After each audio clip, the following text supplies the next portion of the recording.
Well, welcome to the Lincoln Center. Sorry, Genevieve. Oh, can we come to this in a moment?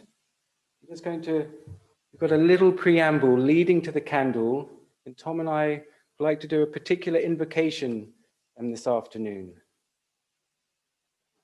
So, very delighted to be here for this afternoon's talk entitled Dante's Journey in Gothic Cathedral Design.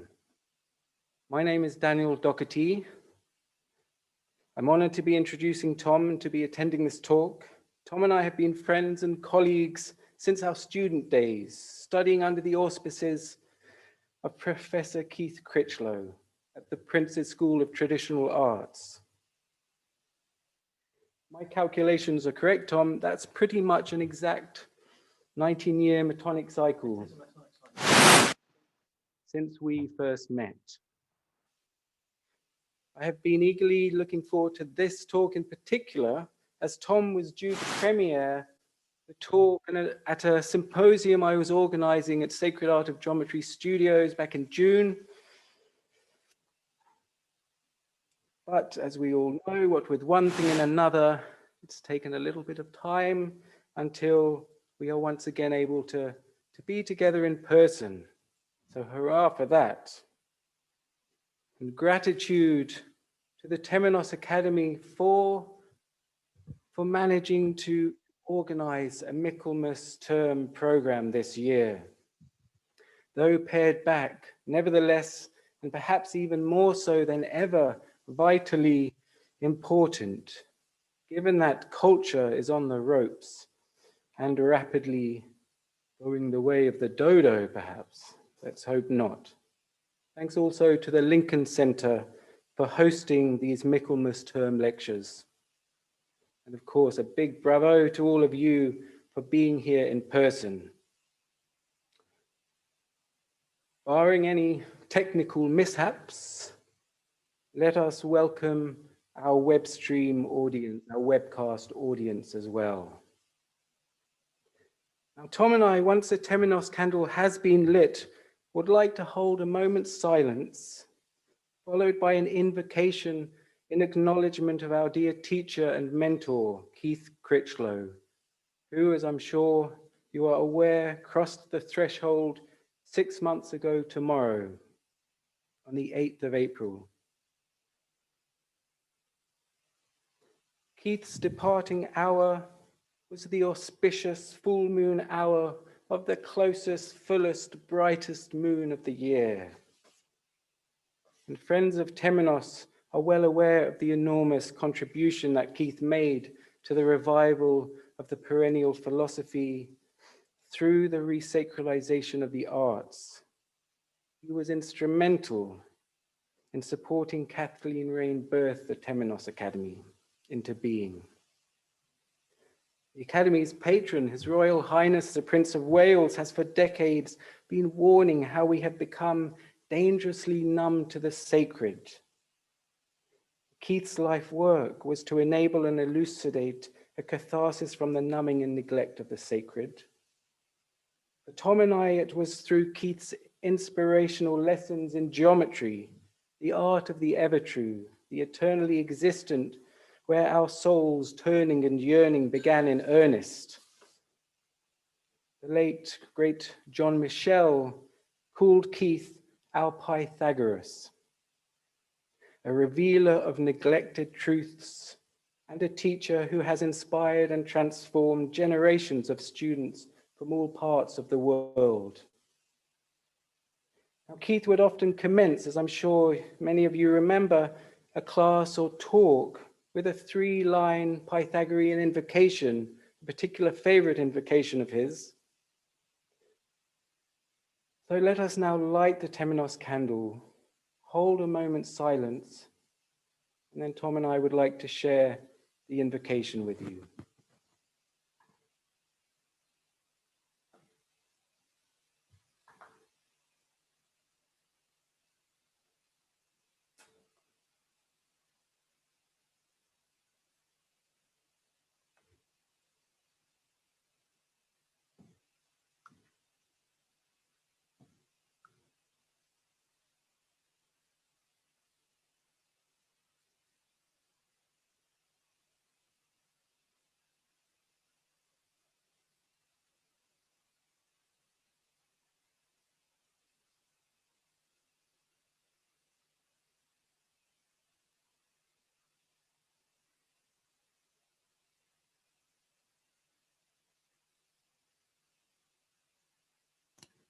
May we be guided by truth, have beauty revealed to us, and may it result in the good.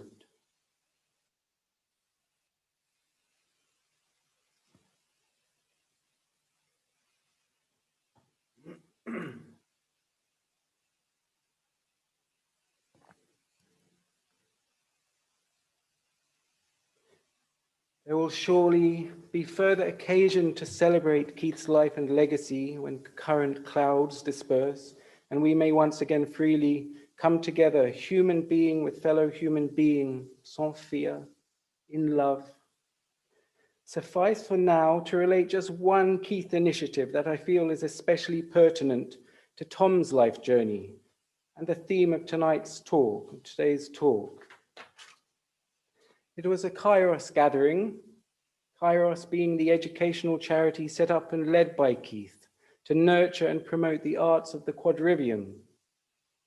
Tom and I were in attendance at this particular Kairos summer school held at the Schumacher College in 2003. The week's theme was the number 7. Surely, if any audience, a Temenos audience, will get that a week spent in in-depth study of the number 7 is a week well spent. Let me tell you, sevenfold Sophia was at moments well and truly and tangibly present. It was a life-enhancing week, which I continue to draw inspiration from to this day. Indeed, Tom met and later married his beloved Beatrice during the course. And his Beatrice, the beautiful Helen, lived and in turn led him to Wells. The rest, folks, is his story.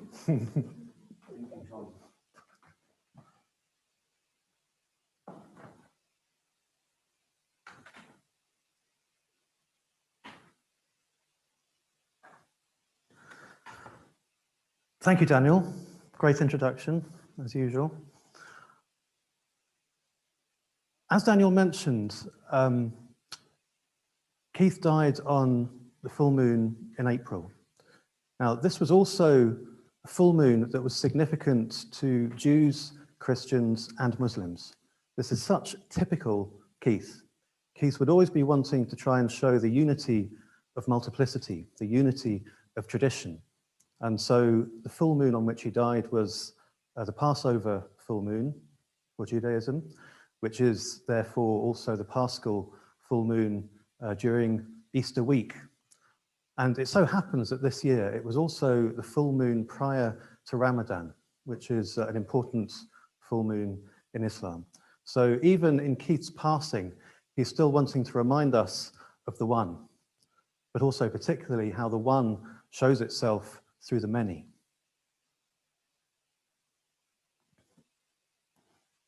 So to tonight's talk. Now, as you can imagine, Keith Critchlow was a very big influence upon all of us with his interest in Gothic cathedral design. He did a lot of work to do with Chartres Cathedral.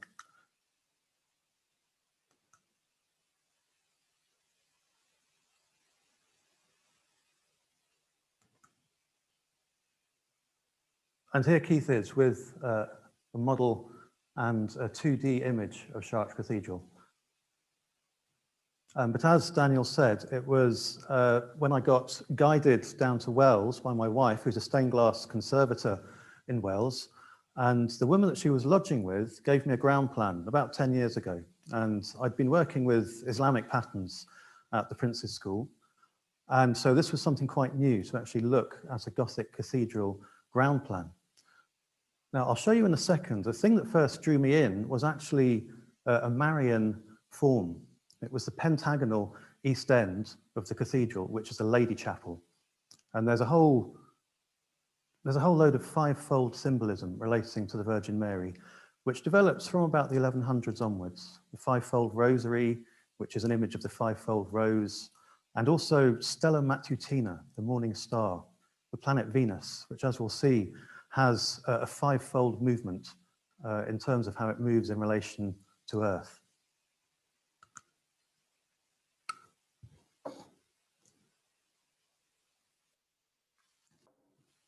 So let's begin.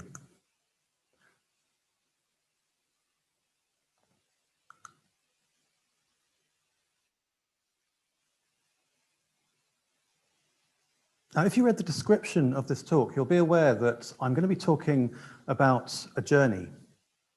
I'm going to call it a geo-cosmic journey because it involves both planet Earth, but also going beyond the Earth into the wider cosmos.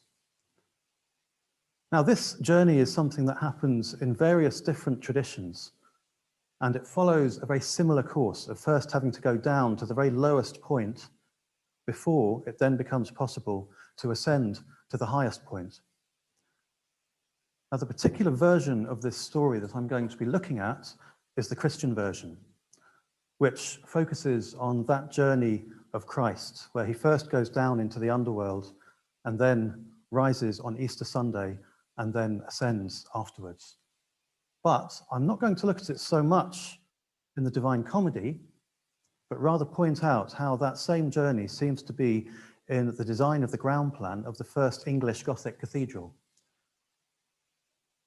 Now, the thing that I would say is of particular interest about this is that Wells Cathedral in Somerset, it's the Cathedral of St. Andrew, was designed 150 years before Dante wrote the Commedia. So what I've been considering is whether this path that Dante follows in his Commedia is something which was already present in the Christian tradition as some sort of a practice of the mysteries, which he then externalized in his poem. Now, there's an enormous amount of detail in Commedia, which I would say is down to Dante, but just the geocosmic journey, the basic coordinates of his geocosmic journey is what I'm going to be looking at, and that's what seems to be present in the design of Wells Cathedral.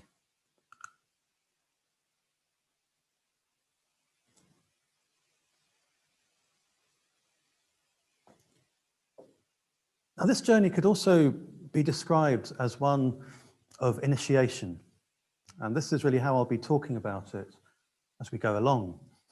There is this need with initiation to go down to the lowest point, to go down into the deathly underworld, before there can then be an ascent beyond that, a facing of the lowest traces of the soul, before there can then be an ascent back to the origin of the soul. And so here we have an image of Wells Cathedral overhead, as well as the ground plan. This screen is such that it's making the images a little bit pinched, so some of the circles will be a bit elliptical. I think for those of you who are watching it online, that won't be the case, but just here, but they're still mostly as they should be. So let us begin at the best place, which is with the west front. You're looking at an image of the heavenly Jerusalem, but as you'll see, there's also certain physical features that seem to resemble the earthly Jerusalem at that time when this was built. Because of course, at the time that the Gothic cathedrals were built, the kingdom of Jerusalem was in progress. And so Jerusalem had Frankish Christians inhabiting it. And that kingdom was something that was connected to what was going on in Western Europe itself. Now, to begin with, just looking at the typical Gothic west door, which usually has a double portal of some sort, this inevitably resembles the Golden Gate of Jerusalem, which is the gate that Christ went through on Palm Sunday. And so already, just by looking at the door of a Gothic cathedral, you realize that you're entering into the heavenly city. There's still a liturgical procession that happens at Wells Cathedral every year, where we begin outside on Palm Sunday and then all process in. And this used to happen during the Kingdom of Jerusalem through this gate itself. There were just 2 days of the year, Palm Sunday and the Exaltation of the Cross, both of which are situated around the equinoxes. So the sun would rise in the east above the Mount of Olives and shine straight through the Golden Gate. So here is this ground plan. And I said in the description how the beginning of the journey through Wells Cathedral from the west door is actually one of descent into the underworld. Now, before I go into that, I'm going to just do a small recap of some of the things I talked about when I gave a talk to Temenos 2.5 years ago. Back then, I pointed out how the ground plan of the cathedral has a very similar cosmological layout to a modern-day Freemason lodge room. Now, this involves three pathways, two at the sides, which are associated with the solstices, or I suppose you could say the light and the dark, and then the middle path that passes in between them, which leads to the resurrection in the form of the bright morning star. So I'll just do that recap briefly, and then I'll move on to the Dante-esque design. Now, first of all, you're looking at the nave on the left. Now, you see there's a circle around the rectangle, which has been marked in. Let's imagine that that circle is an image of planet Earth. Those lines are running at an angle of 23.4 degrees, which is the axial tilt of Earth. Now, that's what you have if you have a 13 by 30 rectangle, which is essentially what the nave is. So that circle is an image of Earth in that sense, but that means that the north wall and the south wall coincide with the tropics of Cancer and Capricorn. And this is very much within the knowledge of 12th century Europe. But of course, the middle path of the cathedral, going through the middle of the nave, is the equator, which relates to the equinox. And with Easter in mind, Easter is the first Sunday after the first full moon after the spring equinox. It's an equinoctial festival. Now, moving up from planet Earth in the nave, you see the choir, which is marked with the blue rectangle. That is the same shape and size as the Temple of Solomon, as the ground plan of the Temple of Solomon. Actually, of course, I was going to show some photos of planet Earth. I moved on a bit too quickly. Just to demonstrate what I was saying about the tropics of Cancer and Capricorn. So that rectangle, with the tropics of Cancer and Capricorn being the long edges of the rectangle,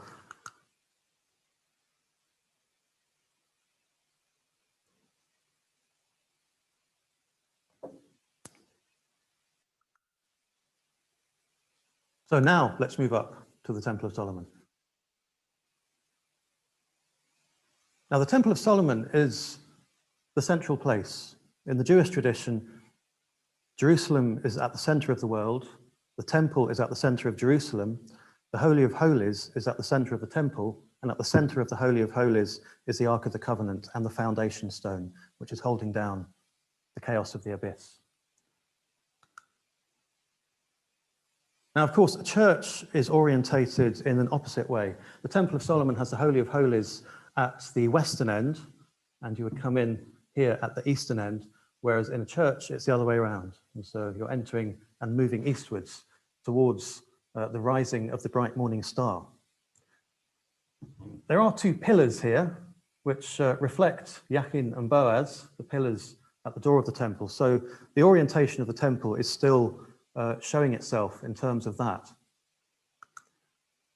Now, bearing in mind that the side aisles, which go alongside the walls, which are the tropics of Cancer and Capricorn, these side aisles, they go up all the way to the top of the cathedral and they culminate and terminate in these two chapels here, which you could call the northeast corner and the southeast corner with Freemason symbolism in mind. The first initiation in Freemasonry happened in the northeast corner of the temple and the second one in the southeast corner. And they're associated with the solstices. Now, these two chapels are dedicated to saints who are associated with the solstices. John the Baptist, who is midsummer, but St. Stephen, who is midwinter. And that's the difference with Freemasonry. But St. Stephen's patronage of horses is to do with his solstitial symbolism. It's like a Christianized remnant of something that happened in the ancient world. Now, the other thing about these two saints is that they are the last martyr before the Passion and the first martyr after the Passion. So the Passion itself is the middle path. And whereas you have the celebration of Palm Sunday at the west front of the cathedral, you then have the 8 days of Easter, which bring you up to the rising of the bright morning star on Easter Sunday. So as you walk in between these two chapels, which are dedicated to martyrs, to people who have died, you go beyond death and into the resurrection and the rising of the bright morning star. Now that geometry that you can see with the Lady Chapel there, I'll show you that more closely. The Lady Chapel is quite an interesting shape. You see it's quite elongated, but the east end, as I mentioned before, is pentagonal. And as I mentioned, this is really what drew me in the first place, because it was a Lady Chapel, and there is this symbolism of fiveness with the Virgin Mary. Now you may be able to see how lower down, this here is clearly octagonal. Now these two symmetries both immediately speak of the planet Venus, the morning star, the Stella Matutina, which is one of the Virgin Mary's titles.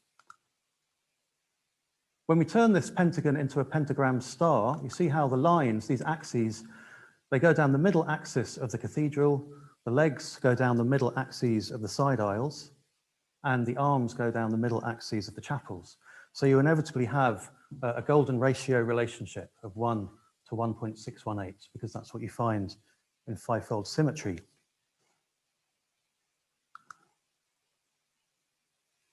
This is an image from John Martineau's little book of coincidence, which was his MA at the Prince's School. He took NASA's figures for planetary sizes and distances and orbital circles and showed that they all work according to geometry. And after all, it is a cosmos, which is of course the Greek word for order. Now, because of the orbital relationship of Earth and Venus having an approximate golden ratio relationship, it inevitably means that there's fivefold symmetry with the orbital movement of Earth and Venus. But something else that John shows in his book, this image is also from his book, is that planet Venus also plots out an 8-pointed star as well over an 8-year cycle. Now this links in with Fibonacci numbers, which are of course approximations of the golden ratio, and 5 and 8 are consecutive Fibonacci numbers. In fact, the way in which Venus was presented in the ancient world, for instance in Babylon, was as an 8-pointed star. So that's the more common use. Ishtar, for instance, was depicted in that way. So with a pentagram and an octagram, if we imagine that we have a circle around that pentagram there on the left, of course the center of the circle is of course at the center of the star, but let's now imagine that we put another circle from there, from that lower corner of the pentagon. So let's put that circle in. Now if you look up here, here's the octagram star that's going to go into this circle. In it goes. Now, if you look back up here again, I'm going to reduce it back to an octagon. And there you see that very clearly the chapel is pentagonal and octagonal, these two symmetries that are plotted out by the planet Venus. But those two shapes derive from the actual polygon star, and that's the actual symmetry. That's what actually happens with the movements of planet Venus. And this geometry is something you can see both geocentrically and heliocentrically. So you don't need modern technology to see it. So it's known in the ancient world. Now, one more thing to say about Venus before we look at the Dantesque design is that there is this duality with Venus. Up to now, I've been talking about the morning star, which is the symbolism of Venus rising in the east up into heaven. But Venus is also the evening star in the sense that she sets and symbolically is associated with falling down into the earth. So it's rather like Aphrodite Urania and Aphrodite Pandemos talked about in Symposium, that you have one that rises up into heaven and one that falls down into the earth. Now, the way in which this works, if you imagine that you're on Earth and you're going around the earthly circle, the next circle in is Venus's orbit. So when Venus is around here, she's the morning star. We see her in the morning, and it happens for 263 days, thereabouts. As she passes behind the sun, that's 50 days, so we stop seeing her for 50 days. And then when she goes on the other side of the sun, she becomes the evening star. And again, we see her for 263 or so days until she passes in front of the sun for the inferior conjunction, as it would be called. And that takes about 8 days, where again, she's invisible. Now, this symbolism of rising up into heaven and falling down into the earth is what I'm going to begin with the Dante style design.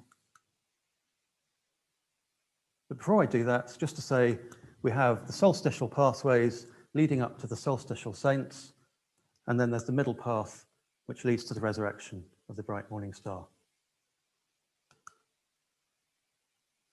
So let's begin with the first stage of Dante's storyline, the descent into the underworld, to that which is down below. Now here is a map of Dante's journey. Now you can see how Earth is the most central sphere. And then as you move out through the planetary spheres, you eventually get to the Empyrean, which is the divine sphere. So the key thing to understand is that Earth is the one that is furthest away from the divine world. But having said that, of course, if you go into the Earth, to the very center of the Earth, that is the furthest that you can possibly get from the divine sphere. And this is where Lucifer falls to as the fallen angel. So what you're looking at here, this funnel shape, obviously you have to see it as Dante going down a funnel. So he's descending into the underworld in this funnel shape until he reaches the center, and then he can start to ascend again, having gone beyond the center of gravity at the center of the Earth.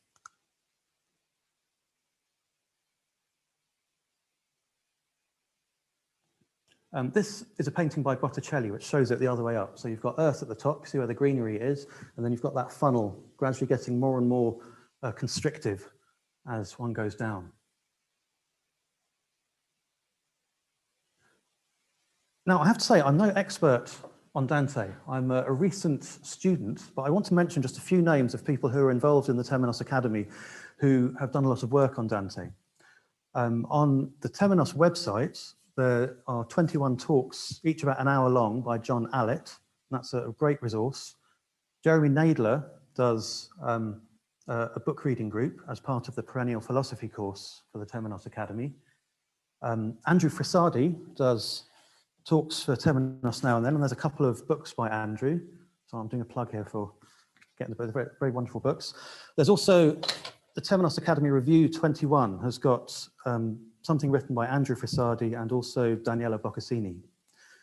And Mark Vernon, who I think gave a talk for Temenos not long ago about Owen Barfield, he has got a canto by canto commentary on Dante's Commedia on his YouTube channel.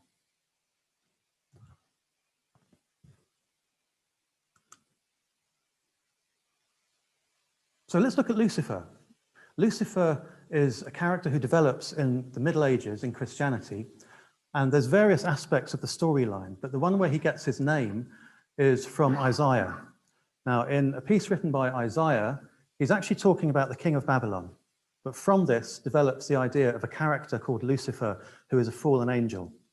And it's essentially a story of hubris and how hubris brings about a falling down. A raising of oneself brings about a fall. Now, if we think about the king of Babylon, even though Lucifer is a different character, you could say in a certain sense that if Babylon is that earthly world where the soul is in exile from the promised land, which is its true state, its true place, then you could say that Lucifer, the fallen angel, is, in a sense, the king of Babylon as well.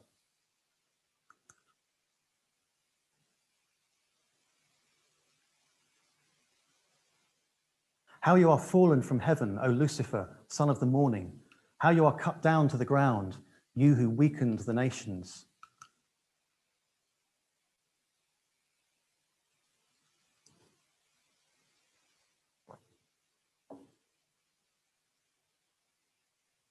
For you have said in your heart, I will ascend into heaven. I will exalt my throne above the stars of God. I will also sit on the mount of the congregation on the farthest sides of the north. I will ascend above the heights of the clouds. I will be like the Most High. Yet you shall be brought down to Sheol, to the lowest depths of the pit. And so this is the lowest depths of the pit. It's as low as you can go, as far as you can get from the divine sphere.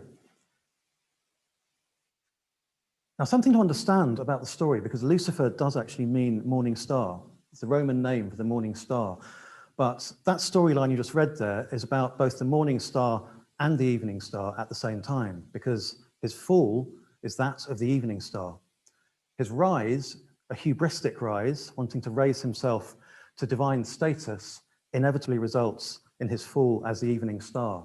And Isaiah is essentially chiding this character, saying, you may think you're high and mighty, but just you wait till later on in the year and you'll be falling down. So it is this story of hubris that needs to be dealt with, hubris that ends up in the underworld. Now here we have the ground plan of the cathedral and this map of Dante's journey together. I'm not making a direct analogy between these images. I am really with planet Earth, but the Mountain of Purgatory, which is the second stage, which is the mountain that leads up to the Garden of Eden, that would be associated with the eastern end of the cathedral, where the Lady Chapel is. Now, as for the ascent through the planetary spheres, I'll come to that later on.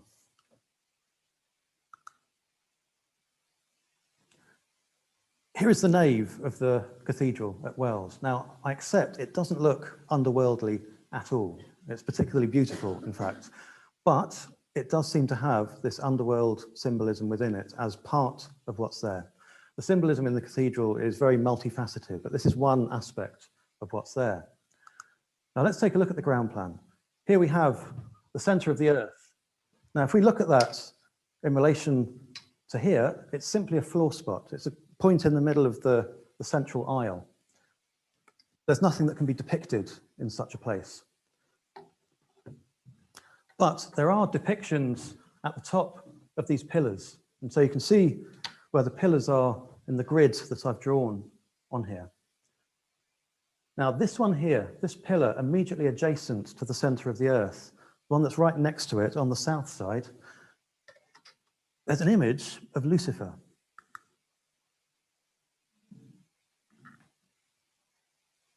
Now, medieval Christian Lucifer isn't so much someone who makes things go bump in the night, even though that, I think, is how Lucifer has become over time. But he is the lower aspect of the soul. You can see how he has animal features. He has long, pointy animal ears and a long goatee beard. But the particularly interesting thing, I think, is his serpentine crown. He has a serpentine crown, and then there's a serpent form coming forth to his brow, where there is an empty, eye-shaped hole. Now, of course, this speaks of the Grail stories of Lucifer, where he loses an emerald from the brow of his crown. And of course, if you have a singular focal gem on a crown, it's in the brow. So when you say falling from a crown, it's falling from the brow of the crown. Now, this, of course, represents his sense of eternity. I think that's what René Guénon describes it as. It's his sense of eternity, which he loses when he falls. So he loses that point, that knowing that arises from that point, and it falls down, and he falls with it. And it's St. Michael who actually causes this to happen. Next to that image of Lucifer, and this is right on the threshold of the 5th bay and the 6th bay, which is where that central point of Earth is, we've got an image of one being fighting a dragon. This has its feet on the ground with its wings, whereas this one here has no feet, but it does have wings. So presumably it's some sort of angelic form. Now, another part of the story of Lucifer is the war in heaven in the book of Revelation.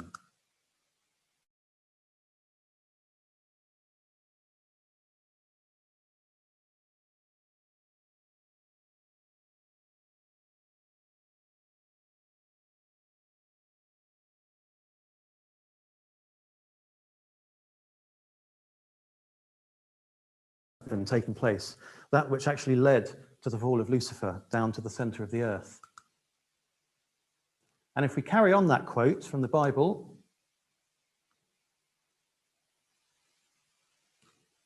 he was cast out into the earth and his angels were cast out with him.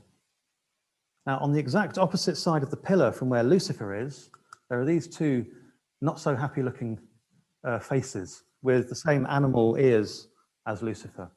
So possibly the angels that fell with him.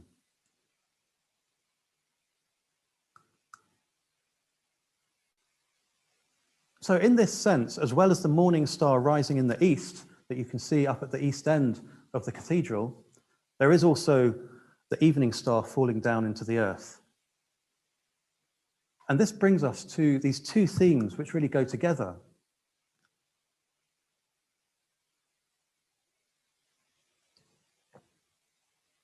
there's this opposition with Lucifer and Christ, but it's a chronological one where Lucifer and his storyline comes first, and then the counter-reaction to that is the storyline of Christ. So Lucifer first rises as the morning star, but it's a hubristic rising, it's an egoic rising. And the inevitable result of that is to fall down into the underworld. Whereas with Christ, it's the opposite. Christ goes down into the underworld to deal with all of that which is dead and fallen within the soul, for the great catharsis.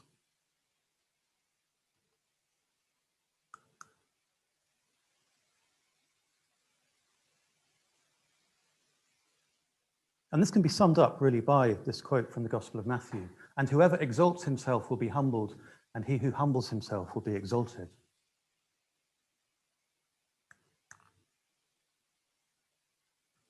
Now, the Harrowing of Hell is a story which is in the Gospel of Nicodemus, which isn't in the Bible. But there is this one brief mention of Christ's journey down into the underworld when he associates that part of his storyline with the story of Jonah and the whale. Now, in the story of Jonah and the whale is Sheol. The whale is the deathly underworld. So his falling into the whale is his journey down into the depths, into the dark depths. And of course, this happens as a result of him running away from God, who is needing him to actually face the corruption of Nineveh. And he runs away and he hides in the bottom of a boat, but the storm catches up with him. And when he tells the people on the boat that the reason why the storm is there is because he's running away from God, he's tossed over the side and swallowed up by death itself.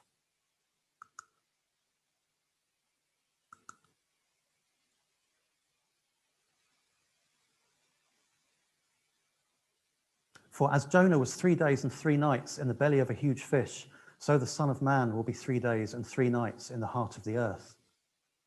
Now, it's often been pointed out that Christ, of course, isn't in the underworld for 3 days and 3 nights, even though he does so here.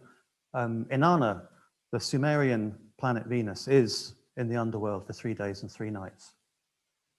But of course, there are the 3 days of Friday, Saturday, and Sunday. So it's reflecting an ancient myth in Christian form.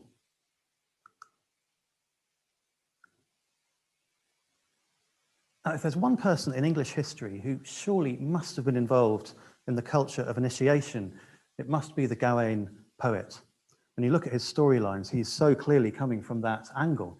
Now, interestingly, there's this one line in his poem, Patience, which pretty much describes this idea of entering a cathedral being an entry into the underworld.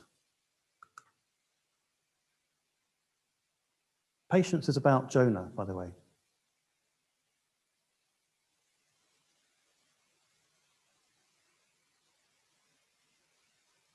He knows that he has gone from the ship into the water and been taken by a whale straight down its throat, like a speck of dust through the door of a great cathedral. So huge was its mouth. So this so happens to fit very directly with what I'm talking about in relation to the nave. But why would a nave or a gateway into a cathedral be an entry into the underworld of all places? Perhaps we can understand this through the fact that humility inevitably is the reaction to going into a great cathedral. When you go through a cathedral door, you realize that you are a speck of dust in the enormous cathedral. And so the value of going down into the underworld is an encouragement towards humility, going to that lowest point so that one is then ready to rise to the highest point.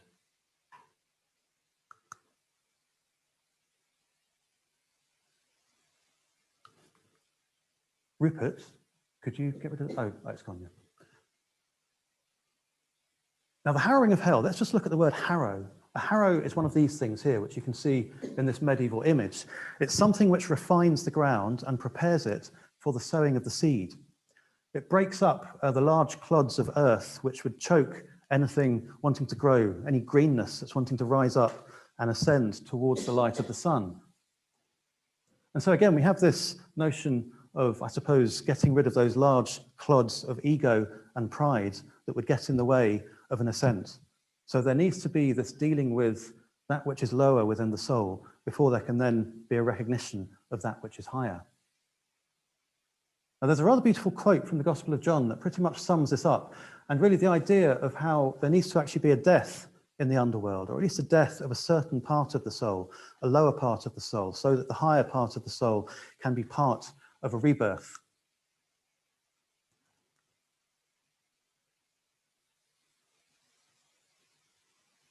Unless a grain of wheat fall into the ground and die, it abideth alone.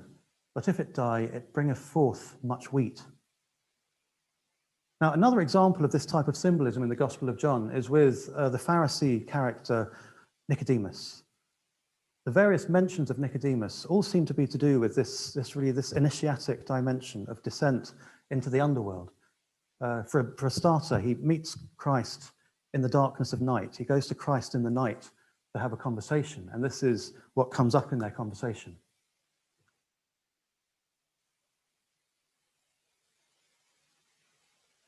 Unless a man be born again, he cannot see the kingdom of God.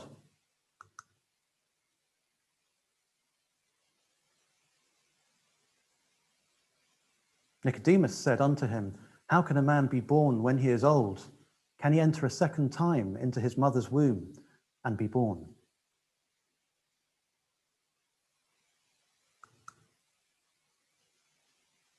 And so with the idea of a descent to death, followed by a rebirth from the underworld, staying with Gothic cathedrals, but digressing briefly, we can look at the labyrinths, which are also around the centres of the naves in the Gothic cathedrals where you find them. This one, of course, is the very famous one from Chartres. This particular type of labyrinth is based on one that was I think it was first shown in a 9th century manuscript, but then it starts to be used actually in architectural design in the 1200s. Now, what's said about the Chartres labyrinth is that there used to be a metal plate at the center of it, which had an image of the Minotaur and Theseus battling at the center. Now, this is what you'd always see at the center of a Roman labyrinth. So it's a Roman image that's come forth into medieval Christianity. And so that's described with the Chartres labyrinth, but also the Amiens labyrinth, which is an octagonal version of the Chartres labyrinth. That's also described in a medieval document as the House of Daedalus. So it's not just Chartres, it's also in Amiens. Now, probably predating both of these labyrinths is this one. This is actually, as you see it now, it's probably larger than the actual thing. The real thing is about that size. It's a finger labyrinth on St. Martin's Cathedral in Lucca in Italy. Now, directly next to it, on the same stone, you have an inscription which reads as such.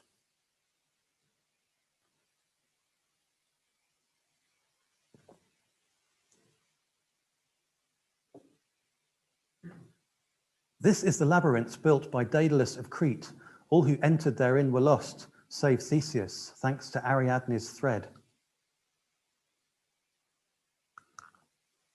Now, moving forward to the year 1500, here again, it's the Chartres type of labyrinth, pulled up into a third dimension, and this time it's a chivalric knight at the center of his labyrinthine soul, fighting that animal part of himself.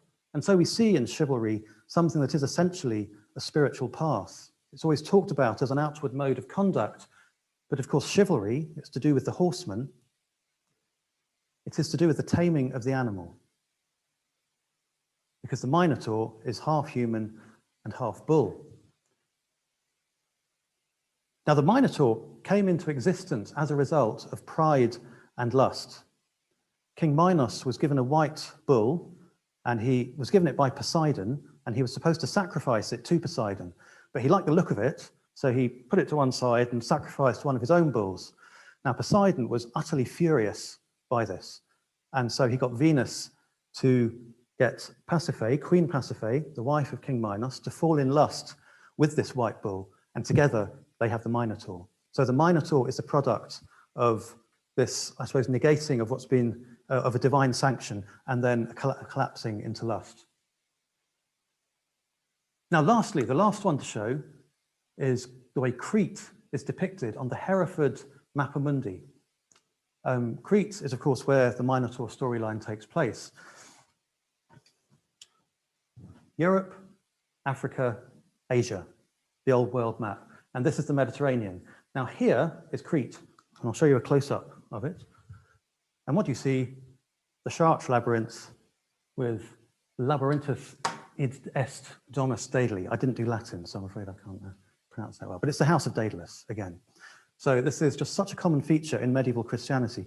There is this direct relating to of a descent into the underworld via the story of the Minotaur in the maze. And as I say, the labyrinths are at the centres of the naves. So it's, in essence, the same sort of thing that's going on in Wells Cathedral, but with different characters.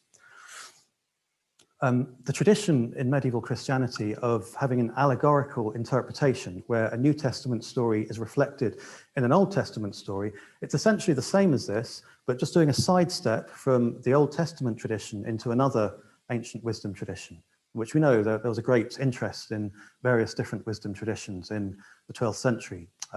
Hermes Trismegistus, Plato, Ovid, they were all being read by people in the school of Chartres and other such places.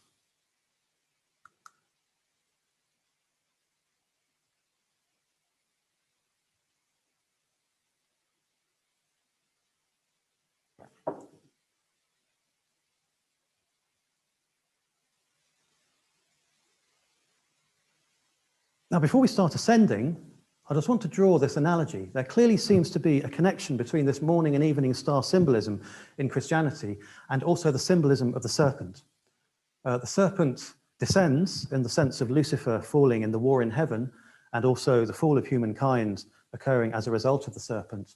But the not so commonly talked about serpent is the ascending serpent, which is the resurrected Christ.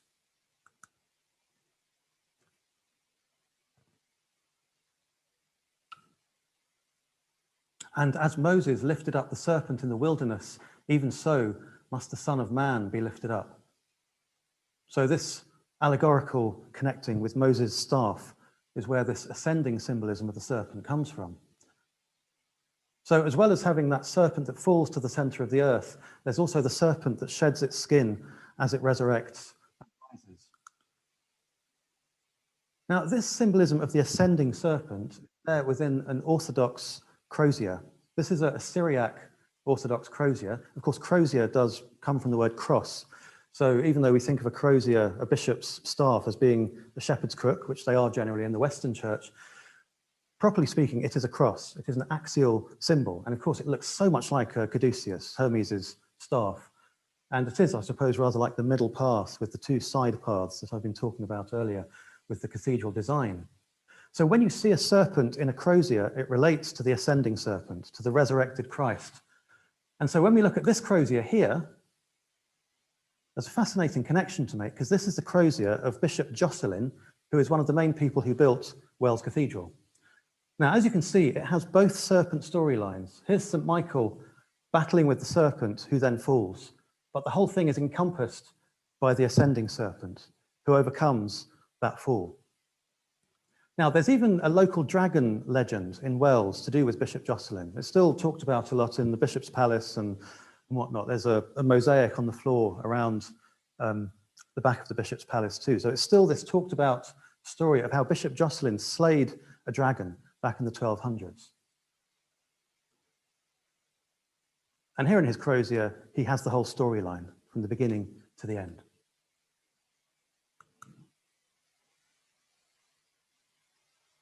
So let's begin with the next stage. Dante, once he comes through the underworld, he then ascends the Mountain of Purgatory, which you can see there in the background. Now, a lot of this detail is, I suppose, part of Dante's story. And so all I would say about the east end of the cathedral is that it is an ascent to Eden, which is essentially what the Mountain of Purgatory is. Now, the Edenic symbolism in the Lady Chapel, let's begin with the fact that it is in the east. The east is always where the Garden of Eden is depicted. So this little circle up here, at the very top of the Mappa Mundi, is the Garden of Eden. Jerusalem is at the center, rather like the Temple of Solomon in the middle of the cathedral choir. And here's a close-up of that small image of Eden. You see the 4 rivers running from Eden.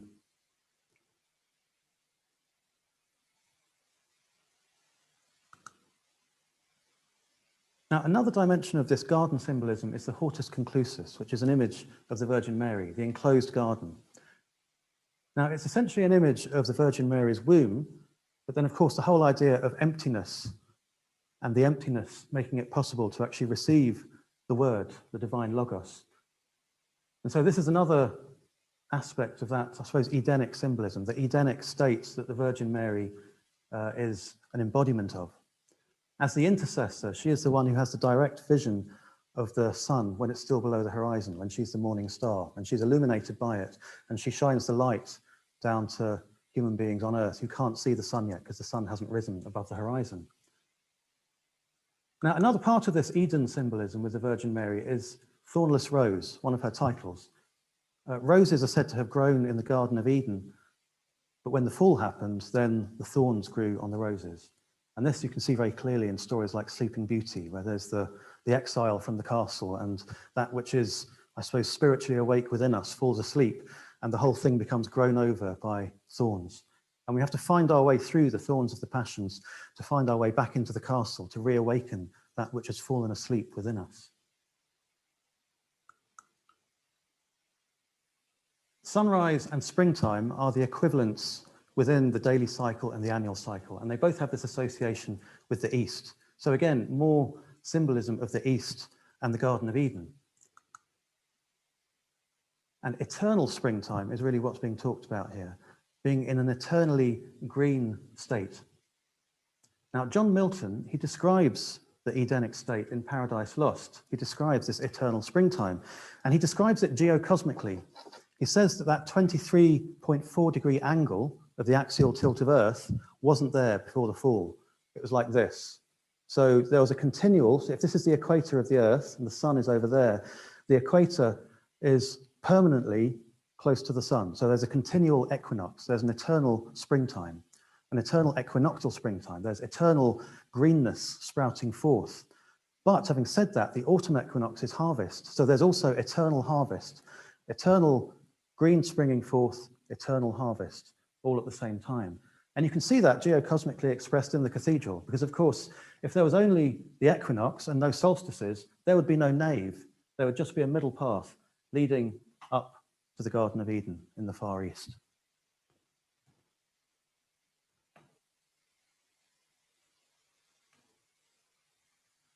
So Inferno and Purgatorio are those parts of the cathedral, the nave and then the Edenic East End. So what's of the final stage? Now, I'm not going to show the geometry for this because I have to keep something for the book, as you can imagine. But I just to say, it would take ages to go through it. It would take a few talks. It's an absolutely amazing cosmological diagram, which relates to the idea of ascent beyond the 7 planetary spheres. So that building there that you can see, the octagonal building at the top.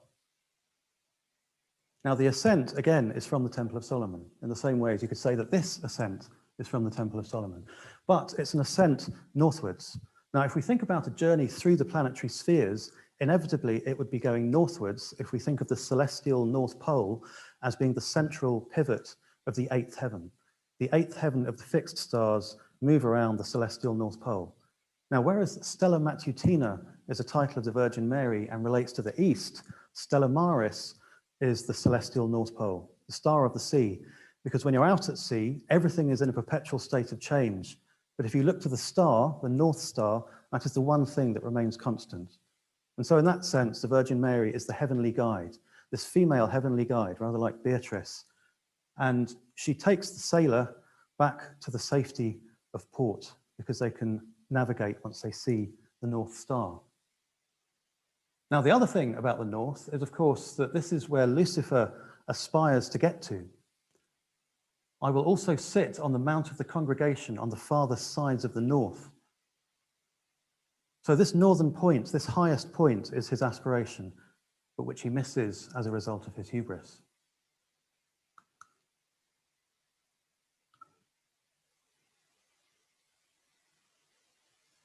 Now, the Celestial Rose, I would say, is that building there, the octagonal building. And as you can see, it has that mandala image, rather like a rose. In the Divine Comedy, the Celestial Rose is up in the Empyrean, beyond the 9th heaven, and the Virgin Mary is at the center of it. So this naturally resembles the movement of the stars, which is actually in the 8th heaven, around the celestial North Pole, around the Stella Maris. Now, I'm going to have to be quick, so I can see time's moving on.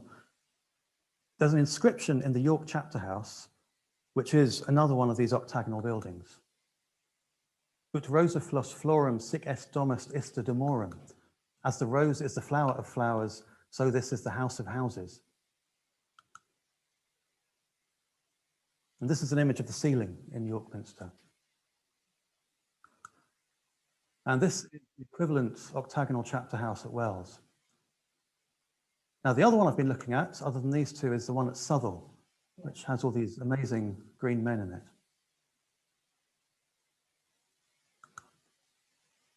Now, all of them have this layout where you have the eightfold form on the side, and they all have a lady chapel at the east end. I think Southall used to have a lady chapel, but doesn't now. But York and Wells still have a lady chapel. So you can imagine the crown of the Virgin, and there she is holding up the eightfold rose. Now, I have someone to thank for this, Emma Alcock. She's a painter who studied at the Prince's School of Traditional Arts a long time before me, and she did a study of the cathedral, and she found this image, but it's from a French cathedral. So what would it have to do with these English cathedrals? Now, having said that, it's the center of the most important window at Laon Cathedral in France. Now, Laon was an important place in the learning of the 7 liberal arts. And the thing that I'm most interested in is it's where Adelard of Bath taught. And Adelard of Bath, I think, is a very likely candidate for someone who had a hand in the design of Wells Cathedral. So it's not just any old image of the Virgin Mary, it is the central one at the center of the East Rose. So it's a very elevated image rather than just one of many.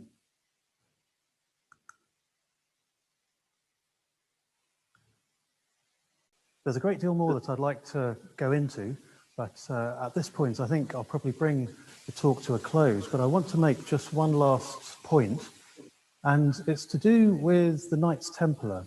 I haven't mentioned them through the talk as yet, but they are sort of hovering in the background because the mythology of Freemasonry suggests that Freemasonry in some way originates from the Knights Templar. But also with Dante himself, there's the suggestion that he was in some way involved in the culture of the Templars. And so the last thing I really want to show is what appears to be a symbolic association of the Knights Templar actually in the design of Wells Cathedral itself. Now, before I do that, I'll show you the opening invocation of a Templar prayer. This was published just over 10 years ago by the Vatican. It's a prayer that was written by the Templars as they were in the process of being dissolved by King Philip of France. And the opening invocation is again to that female heavenly guide, the Stella Maris, the Virgin Mary, at the center of the circular movement of the stars.